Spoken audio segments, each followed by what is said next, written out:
She stood in the rain 6 months pregnant, watching her husband kick her out and throw her belongings into the street. He screamed that she was worthless, that she'd never amount to anything. What he didn't know? Just hours earlier, she'd inherited $80 billion from her estranged father. And there was something else he'd forgotten, something that would destroy him completely. The deed to their mansion, the cars, the business empire he flaunted as his own. Every single one had her name on it. When she returned 3 months later, what she did didn't just shock him. It left him begging on the same street where he'd abandoned her. In this story, you'll discover how one woman's silence became her greatest weapon, how karma works in the most unexpected ways, and why you should never underestimate someone you think you've broken. You'll learn that true power isn't about revenge. It's about justice served cold and calculated. If you believe the good should triumph and the wicked should face consequences, hit that subscribe button and turn on notifications. We're building a community that stands for justice, and we need you here for more stories that prove kindness isn't weakness. It's strategic strength. The rain came down in sheets that Thursday evening, but Marcus Hayes barely noticed as he hurled another suitcase onto the wet pavement.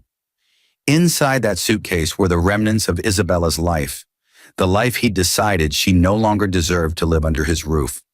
"Get out!" His voice cracked through the downpour like thunder. "I'm done supporting a useless, pathetic woman who can't even give me a moment of peace." Isabella stood on the front steps of the mansion, the massive colonial estate with its white pillars and manicured gardens, cradling her swollen belly with both hands. At 6 months pregnant, every part of her body ached, but nothing hurt more than the hatred burning in her husband's eyes. Eyes that had once looked at her with what she'd foolishly believed was love. "Marcus, please," she whispered, her voice barely audible over the storm. "The baby, I don't care about that bastard," he spat, his face twisted with contempt. "For all I know, it's not even mine. You're nothing, Isabella. You came from nothing, and you'll die as nothing." She wanted to tell him. God, how she wanted to throw it in his face right then. Just 3 hours ago, she'd sat in the lawyer's office downtown, staring at documents that confirmed what she'd never imagined possible. Her father, the father who'd abandoned her mother when Isabella was just 2 years old, had died, and he'd left her everything. $80 billion. The Harrison technology empire. Real estate spanning 4 continents. But something stopped her tongue. Maybe it was the way Marcus's mistress, Veronica, stood in the doorway with that triumphant smirk, her perfectly manicured hand resting on the doorframe of Isabella's home. Or maybe it was the memory of her mother's voice from years ago, weak and fading in that hospital bed. "Bella, baby, sometimes the best move in chess is the one your opponent never sees coming. Let them think they've won. Let them celebrate, then strike when they've forgotten you're even in the game." Her mother had been a brilliant woman, reduced to poverty by the man who'd promised her the world. Isabella had watched her work 3 jobs, watched her sacrifice everything, watched her die exhausted at 46 because she couldn't afford the cancer treatment that might have saved her. The Harrison family, her father's family, had watched it happen. They'd known. They could have helped with pocket change. They'd chosen not to. Until now. Until her father's deathbed confession to his lawyers. "Find Isabella. Give her everything. I have no other heirs I trust, and I was a coward who abandoned the only real thing I ever had." "Did you hear me?" Marcus's shout snapped her back to the present. He was standing inches from her now, his breath hot with whiskey. "I said, get off my property." "Your property?" The words slipped out before she could stop them, but she kept her voice soft, questioning rather than challenging. "Yes, my property. I built this empire. These cars, this house, the company, all of it came from my genius, my work." He gestured wildly at the circular driveway, where his collection of luxury vehicles gleamed despite the rain. "What did you ever contribute? You were a secretary when I met you. A nobody from nowhere with a dead mother and no family." Isabella's hand moved instinctively to the envelope in her coat pocket, the one containing not just her father's will, but something else. Something she discovered 5 years ago and kept secret.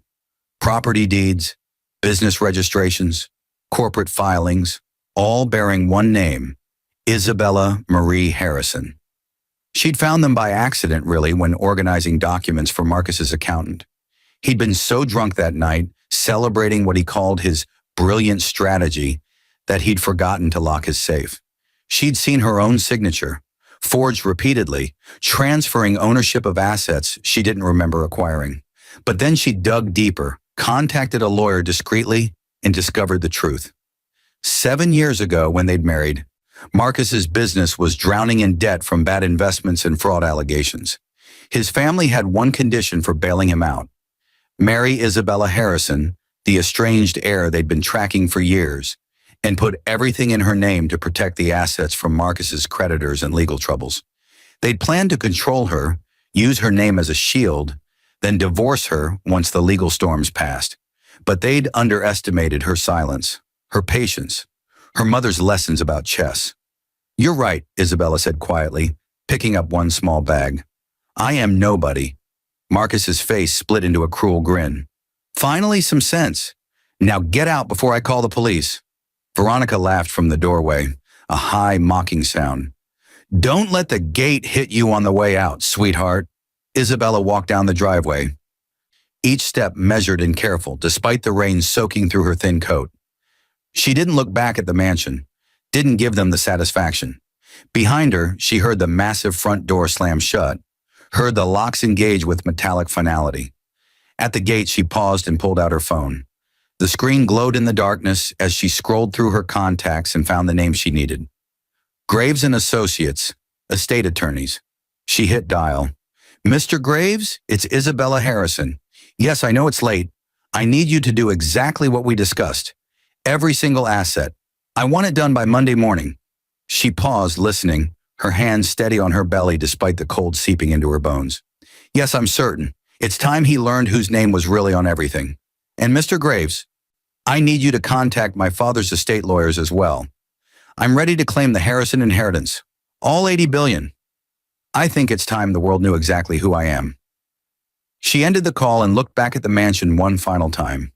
Every window blazed with warm light. She could see shadows moving inside. Marcus and Veronica probably already celebrating their victory, toasting their future in her home. Let them celebrate, Isabella thought, her mother's words echoing in her mind. Let them think they've won. She turned and walked into the rain, disappearing into the darkness beyond the gate. The penthouse suite at the Continental Hotel offered a view of the entire city, but Isabella barely noticed the glittering lights spread out before her like fallen stars. She sat in the leather chair by the window, one hand resting on her belly where the baby, her daughter, the ultrasound had confirmed, kicked with surprising strength for someone so small. "Mrs. Harrison, the documents are ready for your signature." Richard Graves, her attorney, spread a series of folders across the mahogany table. At 63, he'd handled her father's estate for 4 decades, and his silver hair and sharp eyes missed nothing. "Once you sign these, the transition will be complete. The Hayes assets will be frozen, and eviction proceedings will begin Monday morning." Isabella stared at the papers, but didn't reach for the pen. Her mind drifted back 3 days to the funeral she'd attended in secret, standing at the back of the cathedral while hundreds of tech industry giants and world leaders paid their respects to Victor Harrison, the father she'd met only once when she was 7. She'd been waiting in a hospital lobby with her mother, who was seeking charity care for her persistent cough. The cough that would eventually be diagnosed as stage 4 lung cancer years later when it was too late. A tall man in an expensive suit had walked past, then stopped. He'd stared at her mother with something that looked like pain, then at Isabella with unmistakable recognition. "She has your eyes, Victor," her mother had said quietly without accusation, just stating a fact. He'd said nothing. He'd pulled out his wallet, placed $500 bills on the chair between them, and walked away. Isabella had watched him disappear through the sliding doors into a waiting limousine, while her mother collected the money with shaking hands and whispered, "Remember his face, Bella. That's what weakness looks like, even in expensive clothes." "Mrs. Harrison?" Graves's voice pulled her back. "Are you having second thoughts?" "Tell me about Marcus's business," Isabella said instead of answering. "The real situation, not what the public sees." Graves nodded as if he'd been expecting this question. He opened another folder. "Hayes Tech Solutions has been hemorrhaging money for 18 months. Your husband," He paused, correcting himself. Mr. Hayes has been using shell companies to hide the losses. He's been embezzling from accounts that he believes are his, but are legally yours. He's also been meeting with investors from the Carrington Group, promising them ownership stakes in properties and businesses that aren't his to sell. The Carrington Group? Isabella's head snapped up. My father's biggest competitor? Former competitor. After your father's death, they've been circling like sharks, trying to acquire Harrison Technologies' assets before the heir, before you could consolidate power. Marcus approached them 2 weeks ago, offering inside information and promising to deliver control of what he thought were his combined assets in exchange for a $50 million payout and a position as their chief technology officer. Isabella felt something cold settle in her chest. Marcus hadn't just betrayed her personally. He'd been planning to betray her legacy, to sell out to the very people her father had spent his life competing against. The father she'd never known had still left her something valuable, and Marcus had been scheming to hand it over to enemies. There's more, Graves continued, his voice gentler now. Veronica Chen, his mistress, is actually Victoria Chen, an industrial spy working for Carrington. She's been feeding them confidential information for 6 months.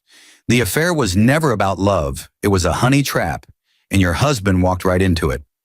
The baby kicked hard, as if responding to her mother's spike of emotion. Isabella breathed slowly, the way the prenatal yoga instructor had taught her. How do you know all this? Your father had people watching over you for years, Mrs. Harrison. He never approached you again after that hospital encounter. He felt he'd lost the right, but he made sure you were protected from a distance. When you married Marcus Hayes, his investigators discovered the family's plan to use your name for asset protection.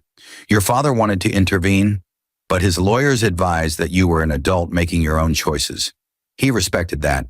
Instead, he just watched and documented everything. Graves pulled out another folder, this one thick with photographs, financial records, and surveillance reports. When he was diagnosed with terminal cancer last year, he had his people compile all of this. He wanted you to have the truth and the tools to act on it.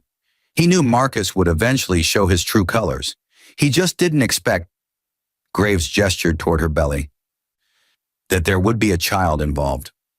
Isabella took the folder with steady hands and began reading. Each page revealed another layer of Marcus's deception. Forged signatures, falsified financial statements, messages between him and Veronica, Victoria, discussing their timeline for extracting maximum value before the secretary realizes what she actually owns. There was a photograph dated 6 weeks ago, Marcus and Victoria at a restaurant celebrating. The caption beneath it, written in her father's handwriting, read, "The moment he signed the Carrington preliminary agreement, betraying everything. Isabella deserves better than this.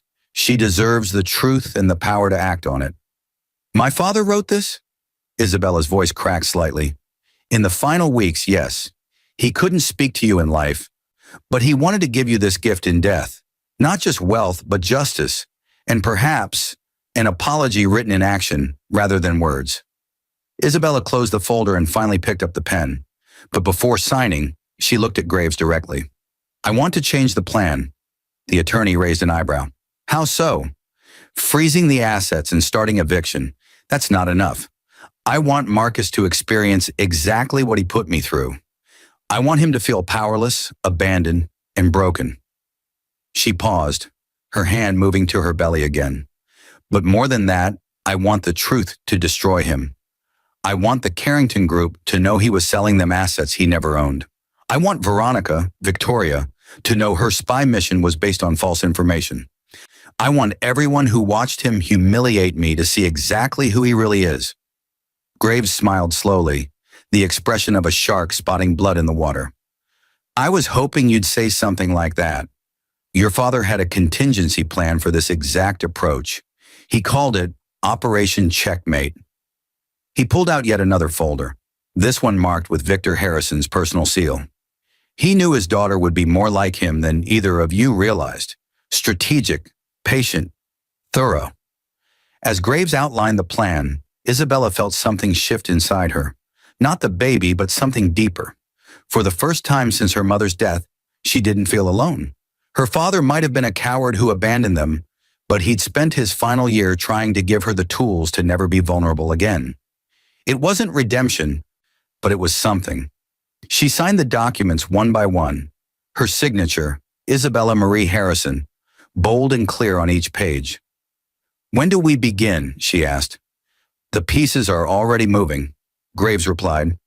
"I've scheduled a press conference for Monday morning at 9 a.m. Harrison Technology will announce its new CEO and majority shareholder. You.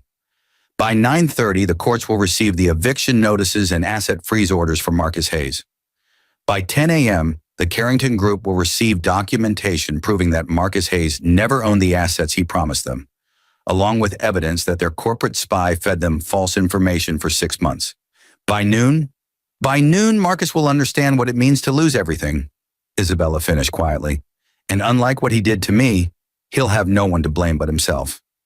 She stood, moving to the window, watching the city lights blur through sudden tears. Somewhere out there, Marcus was sleeping in her bed, in her house, believing he'd won. He had no idea that in 72 hours, his entire world would collapse. "Mrs. Harrison," Graves asked, "are you all right?" "I'm better than all right," she said, wiping her eyes. "I'm ready. For my daughter, for my mother's memory, and for everyone who thought they could use me and throw me away. I'm ready to show them exactly who Isabella Harrison is." Marcus Hayes woke up Monday morning with Veronica's arm draped across his chest and the satisfaction of a man who believed he'd successfully eliminated a problem. Sunlight streamed through the floor-to-ceiling windows of the master bedroom, warming the Egyptian cotton sheets that Isabella had once selected with such care. "Good morning, baby," Veronica purred, trailing her fingers down his arm. "Big day today, isn't it? The Carrington meeting is at 11? 11:30, Marcus corrected, stretching luxuriously. "By noon, we'll be $50 million richer, and I'll have a real position at a real company. Not playing pretend with some secretary's borrowed credibility." He'd spent the past 3 months systematically erasing Isabella from his life. Her photos had been removed from every room, her clothes donated or burned. He'd even had the master bathroom renovated to remove the fixtures she'd chosen. It was as if she'd never existed, which was exactly how he wanted it. His phone buzzed on the nightstand. The screen showed 15 missed calls from his lawyer, Brandon Pierce. Marcus frowned. Pierce knew better than to bother him before 9 a.m. Then the notifications started flooding in. Email alerts, text messages, news app updates. His phone began buzzing continuously, like an angry hornet trapped in glass. "What the hell?" Marcus grabbed the phone, and the first headline he saw made his blood freeze. Harrison Technology Heiress emerges. Isabella Harrison claims $80 empire, vows to clean house of corporate fraud. He scrolled frantically, his hands beginning to shake. Another headline, Secretary to CEO, how Isabella Harrison hid in plain sight while her husband attempted to steal her fortune. And another, Marcus Hayes, con man or fool? Investigation reveals attempted theft of wife's assets. "This is impossible," Marcus whispered. "This is some kind of mistake." His phone rang. Brandon Pierce. Marcus answered, his voice sharp with panic. "Brandon, what the hell is going on? Have you seen these articles?"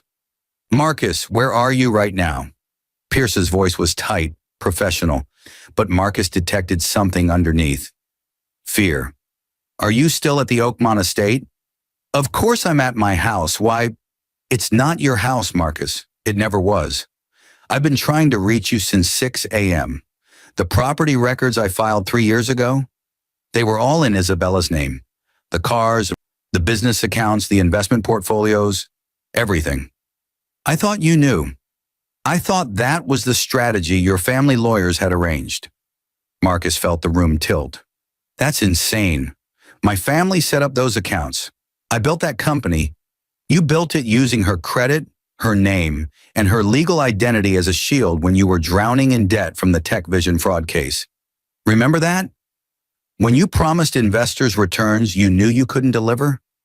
Your family lawyers put everything in Isabella Harrison's name to protect the assets from your creditors and the pending lawsuits. They told you, I was there, Marcus. They explicitly told you this was temporary, that she was signing as a legal formality. The memory hit Marcus like cold water. 7 years ago, in his father's study, surrounded by lawyers, signing document after document while nursing the worst hangover of his life. His father's voice, "Just marry the girl. She's naive. She's got the right bloodline, even if she doesn't know it yet, and she'll sign whatever you put in front of her. We'll transfer everything back once the legal troubles blow over." But they never had transferred it back. They'd kept telling him soon and next quarter and once the investigations fully close. And he'd been too arrogant, too confident in his control over Isabella to ever question it. "There's more," Pierce continued. "The Carrington Group just issued a statement terminating all negotiations with you. Apparently, they received evidence this morning that you were attempting to sell them assets you don't own. They're threatening legal action for fraud. And Marcus, the woman you know as Veronica Chen, her real name is Victoria Chen. She's a Carrington corporate intelligence operative. They have recordings of everything." Marcus turned to look at the woman in his bed, and she was already sitting up, her phone in her hand, her expression no longer soft and adoring, but cold and calculating. "Nothing personal, Marcus," Victoria said calmly, already gathering her clothes. "You were just a job, and honestly, not a very challenging one. You believed everything I told you because your ego couldn't imagine a woman being smarter than you." She paused at the bedroom door. "For what it's worth, Isabella played you better than I ever could. She knew who I was months ago," her father's people told her. "She let me keep feeding Carrington false information because she knew it would destroy the deal when the truth came out. You're not just broke, Marcus. You're a laughingstock." She left, her heels clicking down the marble staircase Isabella had once walked barefoot on quiet mornings. Marcus's phone rang again. His father this time. He answered with trembling hands. "You idiot!" Thomas Hayes's voice exploded through the speaker. "Do you have any idea what you've done? The Hayes family name is being dragged through every media outlet in the country. Our investors are panicking. The board is calling for emergency meetings." "Dad, I didn't know." "You didn't know because you were too busy playing house with a corporate spy and throwing away the one person who could have protected us. Isabella Harrison is Victor Harrison's sole heir. We knew that when we arranged your marriage. That was the entire point. We were supposed to integrate into her fortune, not steal from it like common thieves." The line went dead. Marcus stood frozen in the bedroom, still wearing only his silk pajamas, the phone slipping from his fingers onto the plush carpet. A knock at the front door echoed through the house, then another, then a voice calling out, "Marcus Hayes, this is Sheriff's Deputy Morrison. We have a court order for immediate eviction and asset seizure. Please open the door." Marcus moved like a sleepwalker down the stairs, through the foyer that suddenly felt unfamiliar, to the front door he'd slammed in Isabella's face 3 months ago. He opened it to find 2 deputies, a locksmith, and behind them, a news crew with cameras already rolling. "Marcus Hayes?" Deputy Morrison held up an official document. "By order of the Superior Court and at the request of Isabella Marie Harrison, legal owner of this property and all contents therein, you are hereby ordered to vacate immediately. You have 20 minutes to collect personal items only. All vehicles, furniture, and assets remain as they are property of Mrs. Harrison." "This is my house," Marcus heard himself say, but his voice sounded hollow even to his own ears. "According to these property deeds, sir, this house has been registered to Isabella Marie Harrison since its purchase 7 years ago. Her signature, her credit, her name on every document. You've been living here as her guest, which she is now revoking." Behind the deputies, a sleek black Mercedes pulled into the circular driveway. The back door opened and Isabella emerged. Marcus's breath caught. She looked different. No, she looked the same, but somehow more. Her dark hair was pulled back elegantly. She wore a tailored navy suit that accommodated her now very pregnant belly. But it was her eyes that shocked him. They weren't filled with the hurt or fear he'd seen that rainy night. They were calm, steady, powerful. She walked toward him slowly, one hand protectively on her belly, the other holding a leather folder. "Hello, Marcus," she said quietly, her voice carrying despite its softness. I believe you told me I came from nothing and would die as nothing. I wanted you to be here when I corrected that misunderstanding. Isabella, please, we can talk about this. No, she interrupted, and the finality in that single word silenced him. We're past talking. You threw me into the street while I was pregnant with your child. You celebrated with your mistress in my home. You tried to sell my assets to my father's enemies. There's nothing to discuss, Marcus. There's only consequences. She handed the folder to Deputy Morrison. These are the restraining order documents. Mr. Hayes is not to come within 500 feet of me or any property bearing my name. Given that includes half the commercial district and most of the residential estates in this county, I suggest he finds somewhere else to relocate. Marcus felt something break inside him, that final pillar of denial crumbling. Where am I supposed to go? Isabella's expression didn't change, but something flickered in her eyes. Not quite sympathy, but perhaps remembrance of a rainy night 3 months ago when she'd asked that same question and received no answer. I suppose you'll figure it out, she said softly. After all, you told me I was resourceful enough to make it on my own. I have faith you'll manage. Or perhaps you won't. Either way, it's no longer my concern. She turned to leave, then paused. Oh, and Marcus, the baby kicks now. Strong, healthy kicks. I thought you might want to know that the child you called a bastard is doing wonderfully without you. 6 weeks later, Isabella stood in the executive office of Harrison Technologies headquarters, 47 floors above the city that had watched her fall and never imagined her rise.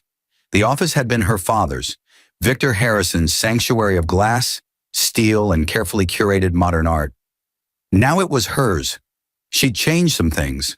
The cold minimalist furniture had been replaced with warmer pieces. Photos lined one wall now, not of tech achievements or corporate milestones, but of her mother. Young and smiling, before life had worn her down, middle-aged and tired but still fighting, and one final photo, her mother in the hospital bed, holding Isabella's hand, 3 days before the end. Your 2 p.m. is here, her assistant James announced through the intercom. He's asking if the meeting is really necessary. Isabella smiled slightly, resting both hands on her belly. The baby would come any day now, a daughter she'd already named Sophia Marie after her mother. Send him in. The door opened and Marcus Hayes entered. He looked different than he had 6 weeks ago. The expensive suits were gone, replaced by an off-the-rack blazer that didn't quite fit. His hair, usually styled with precision, looked hastily combed, but it was his eyes that showed the real change. The arrogance had been replaced by something rawer, desperation maybe, or perhaps the beginning of actual understanding. Isabella. His voice was careful, respectful in a way it had never been during their marriage. Thank you for agreeing to see me. Sit down, Marcus. She gestured to the chair across from her desk, but remained standing herself, maintaining the position of power. A lesson her mother had taught her. Never sit when you can stand. Never let them think you're comfortable when you need them uncomfortable. He sat, and for a moment, neither spoke. Through the floor-to-ceiling windows behind her, the city stretched endlessly, and somewhere in that sprawl was the Oakmont estate where he'd thrown her out.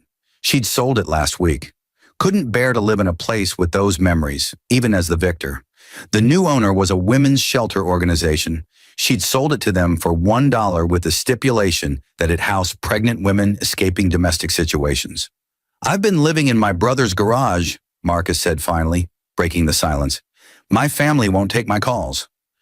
The criminal charges for attempted fraud, my lawyer says I might avoid prison, but the civil suits will take everything I have left, which is nothing. Victoria, she's back working for Carrington, and they're using my testimony to expose other corporate espionage targets. He laughed, bitter and hollow. I'm not even important enough to protect. Why are you telling me this? Isabella asked, though she knew.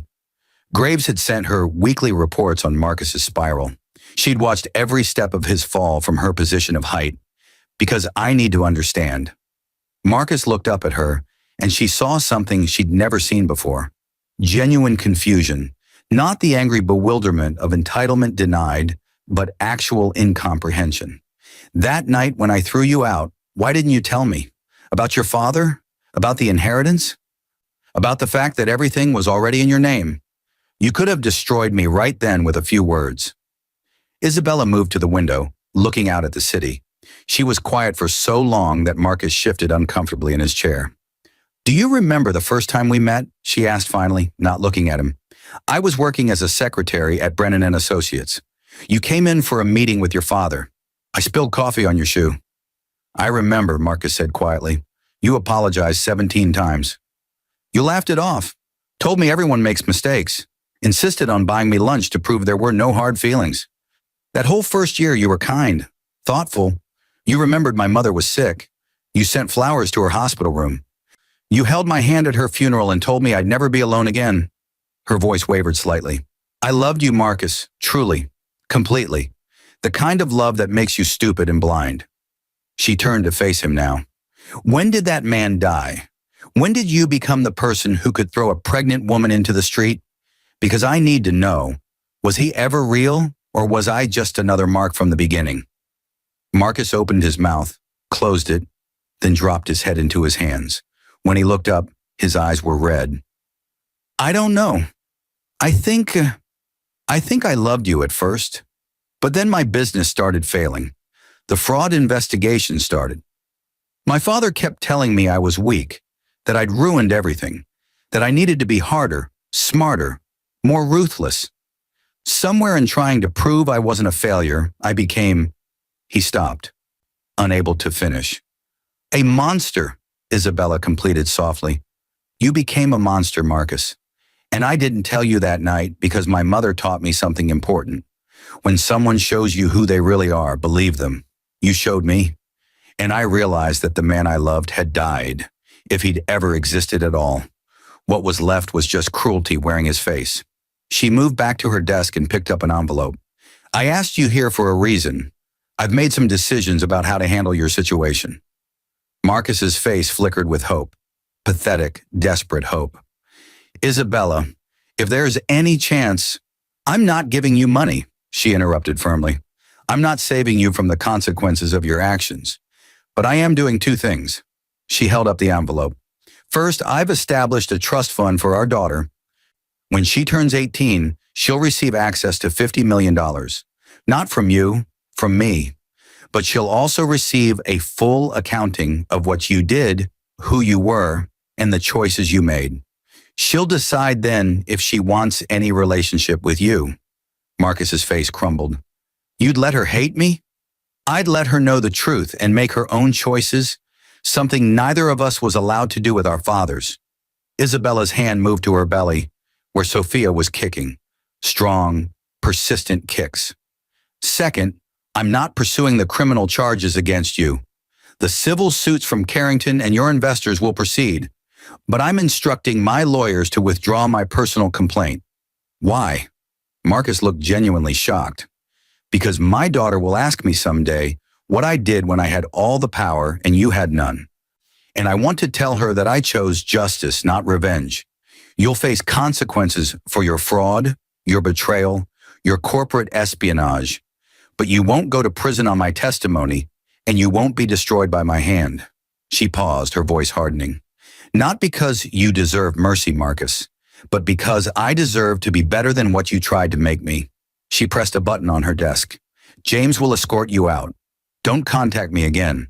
Any communication regarding Sophia will go through lawyers until she's old enough to decide for herself. Marcus stood slowly, looking at her as if seeing her for the first time.